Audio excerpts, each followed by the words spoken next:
কাফনের কাপড়ে কোনো পকেট থাকে? থাকে না, নিয়ে যেতে পারবেন না। আপনি মারা যাওয়ার পরে যে কাফনের কাপড়টা কেনা হবে, আপনি জানেন সেটা টরে কাপড় কেনা হবে না? আপনি কি জানেন সেটা কোনো দামি কাপড় কেনা হবে না?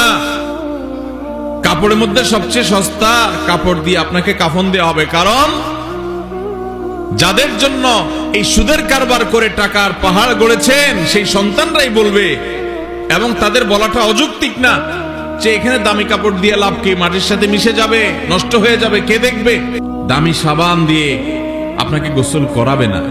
এই দুনিয়া থেকে কিছু নিয়ে যেতে পারবেন না, সব রেখে যেতে হবে। ভাগ বটরা করে ছেলে মেয়েরা খাবে, আর হারাম কামাই করছেন আপনি, জবাব দিতে হবে আপনার। আপনার চেয়ে বড় নির্বোধ কে আছে যে কামাই করবেন, চুরি করবেন যাদের জন্য, তারা কেউ আপনার চুরির দায় নিবে না। আপনার শাস্তি আপনাকেই ভোগ করতে হবে, তারপর আপনি অপরাধ করছেন।